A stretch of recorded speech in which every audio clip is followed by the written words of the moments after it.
Good morning students, welcome to my class.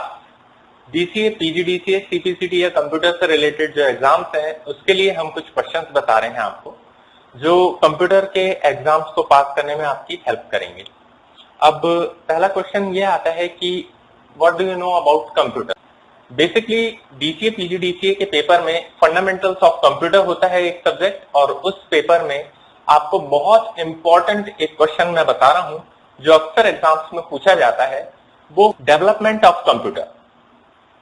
तो questions जो आते हैं DCA, PGDCA में वो पूछे जाते हैं what do you know about computer या what do you know about development of computer, या कंप्यूटर के विकास से आप क्या समझते हैं। अब विकास की जब बात आ जाती है कंप्यूटर के तो इसमें दो पॉइंट आते हैं, तो जनरेशन ऑफ कंप्यूटर का आता है, और या फिर विकास मतलब इतिहास कहां से स्टार्ट हुआ है कंप्यूटर का, वो आपको बताना होता है। तो विकास यात्रा को समझाइए कंप्यूटर की, यदि ऐसा क्वेश्चन आता है तब आपको कुछ इंपॉर्टेंट पॉइंट सबसे पहले अपने माइंड में याद रखने हैं और उन पॉइंट्स के बारे में आपको लिखना है। कभी कभी क्वेश्चन इतने ज्यादा कंफ्यूजन वाले हो जाते हैं कि आप डिफरेंस नहीं कर पाते, तो वहां पर आपको कंफ्यूजन नहीं होना चाहिए। विकास को समझाइए मतलब कहां से उसका विकास स्टार्ट हुआ है, पूरी हिस्ट्री आपको देना है, तो वो पॉइंट वाइज आप देते रहेंगे। अब ये जो हिस्ट्री देंगे इसमें दो इंपॉर्टेंट चीजें हैं, पहले तो आपको पॉइंट्स याद होने चाहिए कंप्यूटर के, और सेकंड आपको सन याद होना चाहिए। यदि आपको हेडिंग याद है और सन याद है तो आप इस क्वेश्चन को बहुत अच्छे से परफॉर्म कर सकते हैं अपने एग्जाम्स में, और बहुत जल्दी ये चीज तैयार हो जाएगी। तो यहाँ पर देख सकते हैं कि ये जो सबसे पहला पॉइंट है वो आता है अबेकस। जो अबेकस था उसमें केवल ये तीन पॉइंट ही सबसे इंपॉर्टेंट है। अबेकस बेसिकली चीन, जापान, रूस और एशियाई देशों में सबसे ज्यादा प्रचलित हुआ सबसे स्टार्टिंग में। इसका विकास 3000 साल पुराना है, ये 3000 साल पुराना है। इसमें प्लस माइनस इंटू और डिवीजन के कैलकुलेशंस किए जा सकते थे, ये हमने इस साइन से शो कर दिया। इसके अलावा अबेकस दिखता कैसे और इसमें कौन से इंपॉर्टेंट पार्ट्स होते हैं उसका मैंने यहाँ पे आपके लिए फोटो भी बनाए रखा है। ये सबसे पहले फ्रेम होता है, इसमें अपर बीट्स ये कहलाती हैं, लोअर बीट्स ये कहलाती हैं, इसके बीच में बार होती है। इसका मतलब ये सबसे पहले ऐसा आप एक ढांचा बना लीजिए। फोटोज जितने बनाएंगे, डायग्राम जितने परफेक्ट होंगे उतने ज्यादा आपके मार्क्स होंगे। आप यदि इतनी जल्दी में है कि टॉपिक भी ठीक से नहीं पढ़ पा रहे हैं तो सबसे बेसिक फंडा ये है कि आपने ये हेडलाइंस पढ़ ली, ये फोटो पढ़ लिया, इसको देख लिया कैसे, और आप चले जाइए। आप जो भी लिखेंगे वो सब सही होगा और आपको बहुत अच्छे मार्क्स भी मिल सकते हैं। तो फोटो और हेडिंग सबसे इंपॉर्टेंट चीजें रहती हैं जो आपके क्वेश्चन को आंसर करने के लिए सबसे ज्यादा वॉच की जाती हैं, तो इस पर आप जरा ध्यान से देखिएगा। फिर ये फ्रेम में आपने देख लिया कि ये बीट्स होती हैं और ये रॉड्स होती है। रॉड के ऊपर वाली अपर बीट्स और नीचे वाली लोअर बीट्स कहलाती है।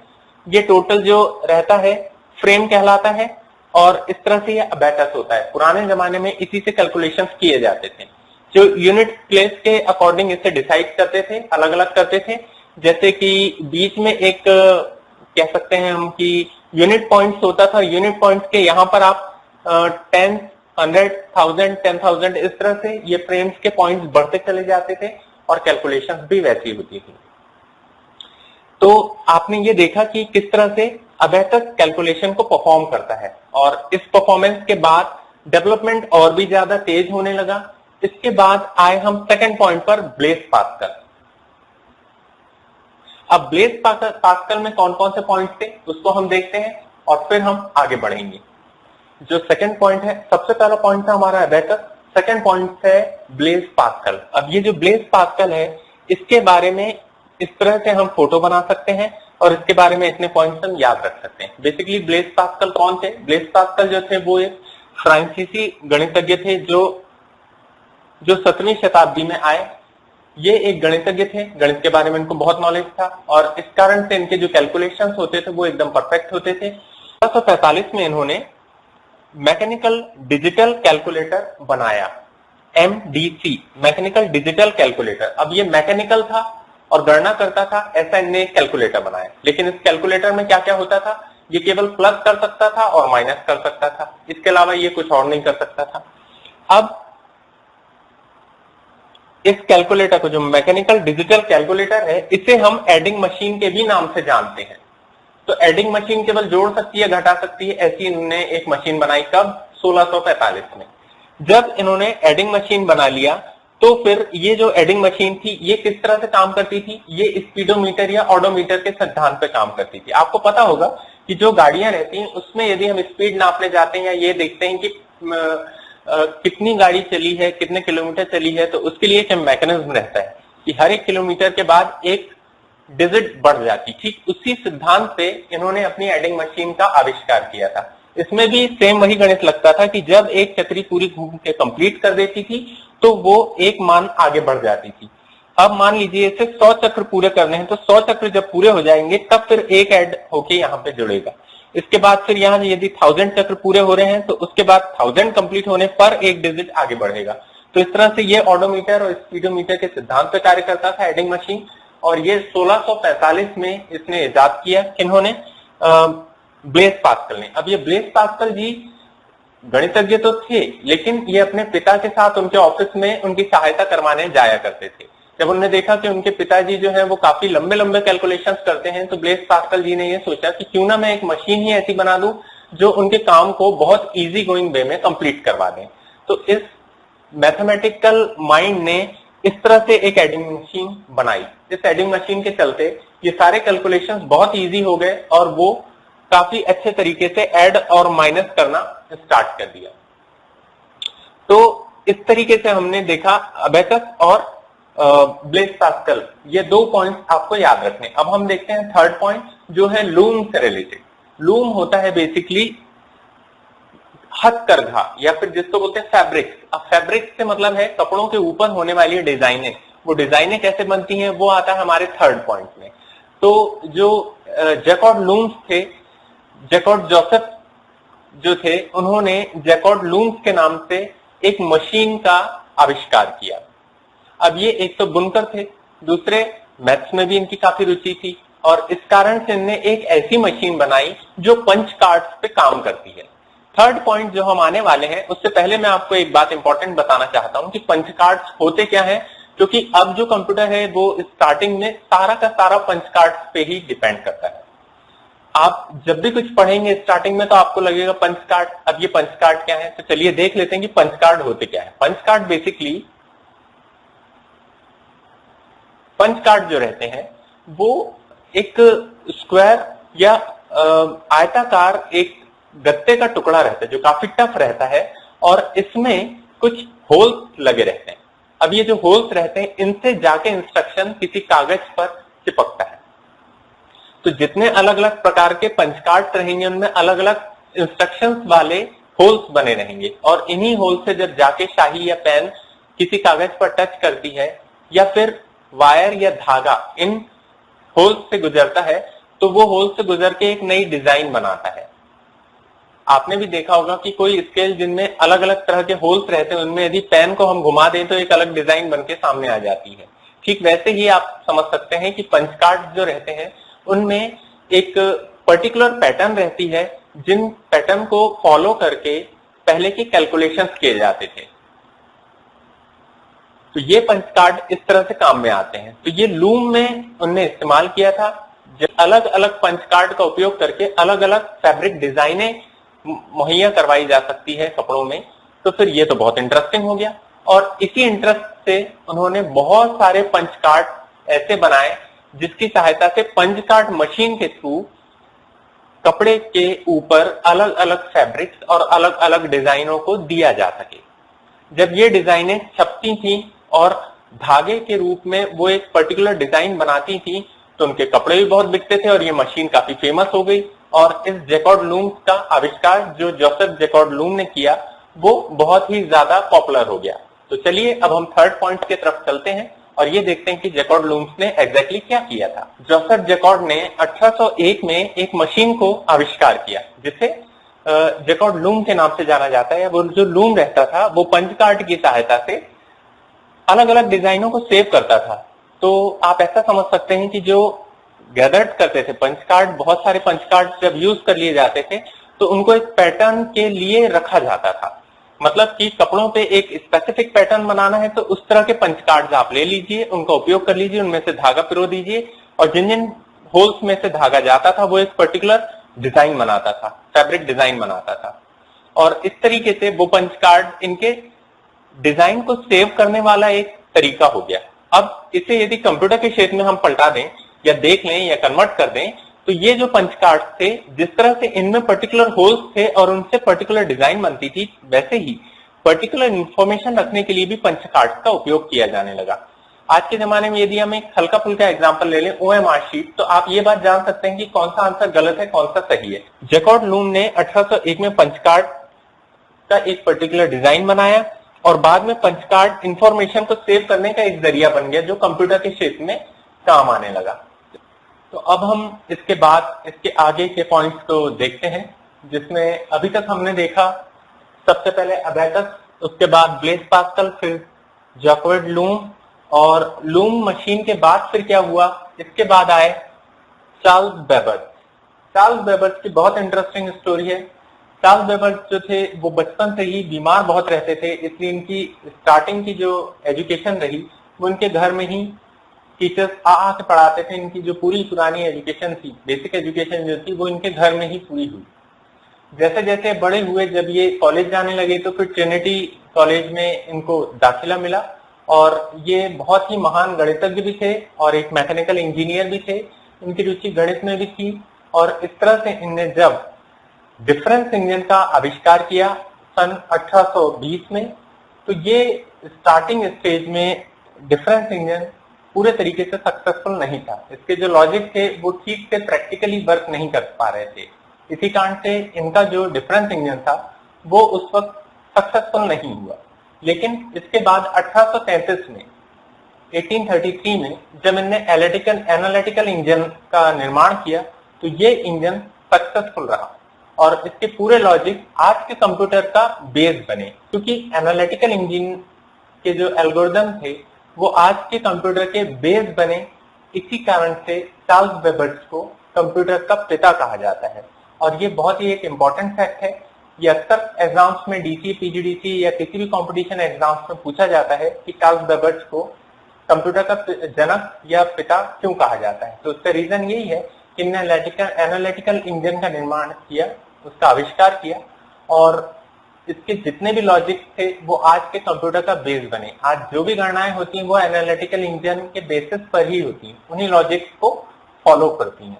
इसी कारण से ये हुआ, संभव हो सका।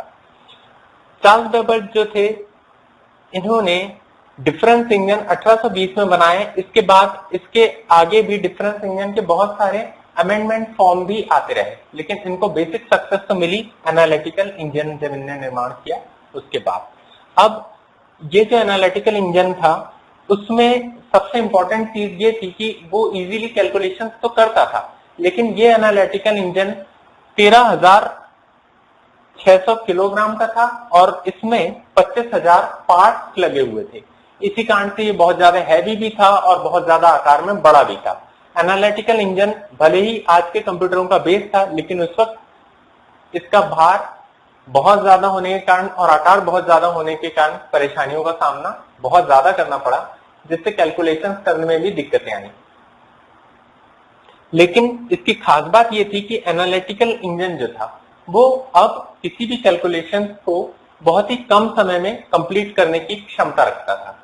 इसके बाद चार्ल्स बेबर्स के बाद आता है नाम एडा अगास्टा का। एडा अगास्टा को वर्ल्ड की प्रथम प्रोग्रामर के रूप में याद किया जाता है। बेसिकली इसके पीछे की थ्योरी भी बहुत इंपॉर्टेंट है। हुआ यह था कि एडा अगास्टा के पिता जो थे वो एक प्रसिद्ध कवि थे, इंग्लैंड के प्रसिद्ध कवि लॉर्ड बायरन की पुत्री थी एडा अगास्टा। और एडा अगास्टा का जन्म जब हुआ उससे ठीक 3 या 4 महीने बाद ही इनके पिता जो लॉर्ड बायरन थे उनका देहांत हो गया। अब इनकी शिक्षा और दीक्षा भी बहुत नॉर्मल सी रही, लेकिन इनके पास एक स्किल थी जो इनके पिता से इनको मिली थी, वो है कवि की। कवि का टैलेंट जो रहता है वो एडा अगास्टा के पास भी था और क्योंकि ये एनालिटिक्स में बहुत तेज थी, इनका माइंड जो था वो जब भी कोई क्वेश्चन अराइज करता था अपने टीचर से तो वो एक कवि के अंदाज में अराइज होता था क्वेश्चन। जब जवाब मिलता था तो उसके साथ इनके टीचर इनके साथ बहुत अच्छे से कम्युनिकेट करने लग गए, क्योंकि इनके पास एक कवि की लैंग्वेज थी और पूछने का ढंग कवियों के ही तरह का था। हालांकि कविताएं तो नहीं करती थी, लेकिन क्योंकि पिता लॉर्ड बायरन बहुत अच्छे कवि रहे हैं, बहुत फेमस कवि रहे हैं इंग्लैंड के, इसी कारण से वो प्रॉपर्टी इनमें भी आ गई और इनकी इसी स्किल की वजह से काफी सारे टीचर्स से इनकी बहुत अच्छी कम्युनिकेशन बनी और आगे चल के एक टीचर जिनके साथ इनका अक्सर क्वेश्चन पूछने का सिलसिला जारी रहा वो थी मैरी समरविले। अब ये जो टीचर मैरी समरविले थी ये एक बहुत ही कम्युनिकेटिव टीचर रही इनके साथ, और क्योंकि मैरी समरविले ने जब इनसे काफी समय तक कनेक्शन एस्टेब्लिश करके रखा, बहुत अच्छे स्टूडेंट को वैसे भी सारे टीचर्स पसंद करते हैं, और इस कारण से एडा अगास्टा जो बहुत अच्छी स्टूडेंट रही मैरी समरविले की, तो मैरी समरविले की पहचान थी चार्ल्स बेबर्ट के साथ, और इस तरह से एडा अगास्टा मैरी समरविले के कहने पर चार्ल्स बेबर्ट के स्टाफ के रूप में जॉब पा सकी। अब हुआ ये कि चार्ल्स बेबर्ट ने अपने स्टाफ मेंबर की तरह ट्रीट किया, और धीरे धीरे जब चार्ल्स बेबर्ट को भी ये बात पता चली कि जो लॉर्ड एडा अगास्टा जो है वो बहुत ज्यादा रुचि रखती हैं कंप्यूटर के बारे में जानने के लिए, तो फिर उन्होंने अपने एनालिटिकल इंजन की जितनी भी टेक्निक्स हैं, कैसे ये वर्क करता है, उसकी पूरी थ्योरी चार्ल्स बेबर्ट ने समझाई। उसको समझते हुए बेसिकली एडा अगास्टा का तो ये सोचना था कि वो ये देख पाए कि कवि कैसे कल्पना करता है या माइंड में थॉट कैसे आते हैं, और वो थॉट मशीन से कैसे डेवलप किए जा सकते हैं, या मशीनें ह्यूमन की तरह कैसे सोचें, उससे दुख या सुख या हंसी किस तरह से आती है, जैसे ह्यूमन को इतनी अनुभूतियों का अनुभव होता है वैसे ही मशीन से कैसे ये सारी चीजें निकल सकती हैं। तो इस तरह की कुछ काल्पनिक चीजें एनालिटिक्स के थ्रू एडा अगास्टा करना चाहती थी।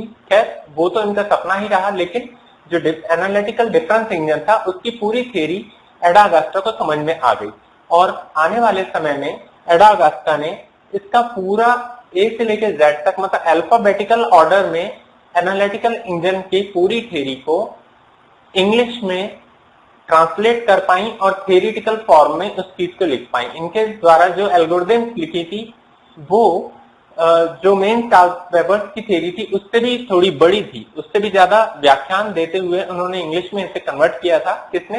एडा अगास्टा ने एनालिटिकल डिफरेंस इंजन के पूरे एल्गोरिथम्स को इंग्लिश में कन्वर्ट किया था। तो आप समझ में आ गया होगा आपको कि एडा अगास्टा को एज ए प्रोग्रामर की तरह क्यों फर्स्ट लेडी प्रोग्रामर कहा जाता है। उसका रीजन यही था कि उन्होंने एनालिटिकल डिफरेंस इंजन को बहुत अच्छे तरीके से समझाया, उसकी कार्यप्रणाली को पूरे तरीके से सामने रख दी। अब बात चार्ल्स बेबर्ट के बाद एडा अगास्टा, और अगास्टा के बाद आता है हर्मन होलरिथ। हर्मन होलरिथ जो थे उन्होंने एक ऐसी मशीन का आविष्कार किया जो पंच कार्ड की सहायता से बड़े बड़े ऑनलाइन फॉर्म जिसे कह सकते हैं या फिर जो फीडबैक फॉर्म्स रहते हैं उनको भरने का नया तरीका निकाल दिया। वो भी था पंच कार्ड की सहायता से। जैसा कि मैंने अपने लेक्चर में बताया ही कि पंच कार्ड बहुत इंपॉर्टेंट फंक्शन है जो पूरी हिस्ट्री में कंप्यूटर की बहुत एक इंपॉर्टेंट रोल प्ले करता है। तो ये जो हर्मन होलरिथ थे उन्होंने जब अमेरिका की जनगणना का कार्य स्टार्ट हुआ तो ये बेसिकली पहले जो जनगणनाएं होती थी उसमें बहुत लंबे लंबे फॉर्म्स को फिलअप करना होता था जिसमें काफी समय लगता था। कहने का मतलब ये है कि जब 1890 में अमेरिका में जनगणना करवाई गई तो उस एक जनगणना में 7 इयर्स का टाइम लगा था। जी हाँ, जनगणना करने के लिए 7 साल का समय लग गया। उतने में तो कह सकते हैं कि और भी ज्यादा मतलब लोगों की जनसंख्या और भी ज्यादा बढ़ सकती है। खैर ये एक अलग विषय है, लेकिन इस टाइम ड्यूरेशन को कम करने के लिए हर्मन होलरिथ ने पंच कार्ड का उपयोग किया और पंच कार्ड मशीन की सहायता से, पंच कार्ड की सहायता से ऐसे ऑब्जेक्टिव क्वेश्चन आंसर्स के रूप में एक नया फॉर्मेट तैयार किया जिससे ये जनगणना का कार्य 7 साल से घट के केवल 3 साल में अमेरिका की जनगणना को पूरा कर दिया। अब ये 4 साल का समय इन्होंने बचा दिया और इसी कारण से इनकी मशीनें चल पड़ी। जो इन्होंने पंच कार्ड मशीन जनरेट करने का आविष्कार किया तो ये मशीन काफी ज्यादा फेमस हुई, विश्व प्रसिद्ध हुई और इस कारण से हर्मन होलरिथ एग्जिस्टेंस में भी आ गए। अब पंच कार्ड बनाने वाली कंपनी जो थी इन्होंने 1896 में उसको टैबुलेटिंग मशीन कंपनी के नाम से एक कंपनी खोली और टैबुलेटिंग मशीन कंपनी के नाम से उसका नाम दिया जिसमें पंच कार्ड को जनरेट किया जाता था, बनाया जाता था। 1911 में कंप्यूटर टेबलेटिंग रिकॉर्डिंग कंपनी के नाम से एक कंपनी खोली गई जो हरमन होल्ड्रिक ने स्टार्ट किया और इस कंपनी का काम पंच कार्ड को बनाना होता था। आने वाले समय में आगे चलकर और भी ज्यादा रिवाइज फॉर्म में इन कंप्यूटर की कंपनीज को नाम दिया गया इंटरनेशनल बिजनेस मशीन या कह सकते हैं IBM।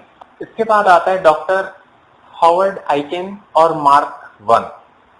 हुआ यह था कि IBM कंपनी जो कि बहुत ही ज्यादा फेमस हो चुकी थी कंप्यूटर के क्षेत्र में, उनने हॉवर्ड आइकेन के साथ मिलकर 1944 में अपनी इस मशीन में थोड़ा सा और अमेंडमेंट किया और एक नई मशीन जनरेट की जिसका नाम था ऑटोमेटिक सीक्वेंस कंट्रोल्ड कैलकुलेटर।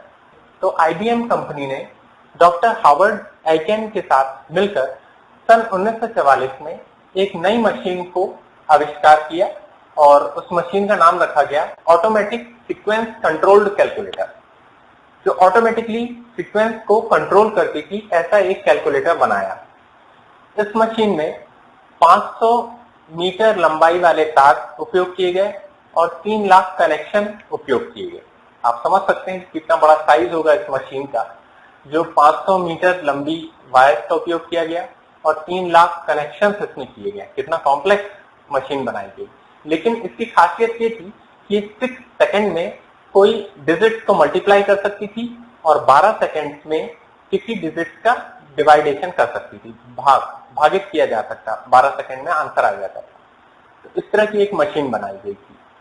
तो इसी को मार्क वन के नाम से जाना जाता है, मतलब ऑटोमेटिक सीक्वेंस कंट्रोल्ड कैलकुलेटर को मार्क वन के नाम से जाना गया, जिसे 1944 में IBM और डॉक्टर हॉवर्ड आइकेन के द्वारा मिलकर बनाया गया। इसके बाद आया एक्नोसॉफ्ट और Berry computer, electronic digital computer का निर्माण किया।